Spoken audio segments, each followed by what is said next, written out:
تورخان طلایف زمستان امسال را در خانه نو می‌گذراند. بهار امسال در دهه سرخاب بارش پی در پی 17 خانه را ولنگار کرد که منزل طلایف یکی از آنها بود. مقامات وعده داده بود منزل‌های تخریب شده دهه را برقرار می‌کند.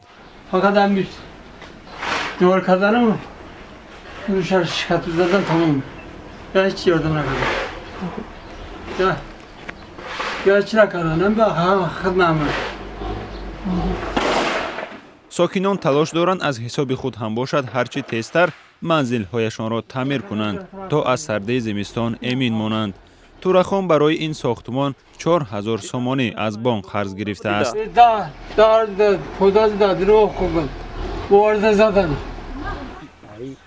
ساکنان میگویند مقامات خسارات و مبلغ ساختمان را حساب کرد و در ساختمان خانه‌شان روحانیان را جلب کردند. ظاهراً این مبلغ صندوق خیریه مسجدها است که مردم آن را به ساختمان خانه ها خیر کردند.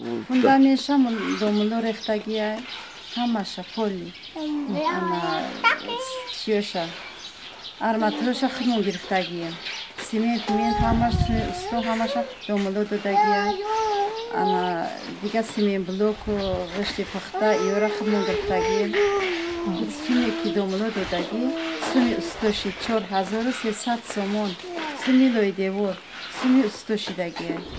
رئیس ناحیه فرخار ماه اوگوست گفته بود ساختمان خانه ها تا یک ماه دیگر از حساب خود مردم جماعت ها برقرار می شود. با واسطه منخرطیبون در مسجدهای جمعه و هموطن روزگار کردیم در هر یک جماعت های دیگر یک خیلی خانه رو بستن همید. در بعضی جا که اگر قسمت فصل برقرار شده میشه دو در همون جماعت بخواه خانه رو بستن. و خوشبختانه از طرف برابری خود رئیسان کمیته محل و اینجوری خطیبان مسجدهای جمعه در همه خانه‌ها کار آغاز گردید. از وعده رئیس ناحیه 3 ماه سپری می شود و زمستان در می کوبد، ولی بعضی از این منزل ها بامپوش ندارند. در پی بارشات ماه می در دهه سرخابی جماعت غلبه ناحیه فرخار 10 ها خانه زیر آب ماندند. این آفت طبیعی را 3 میلیون سومانی حساب کردند.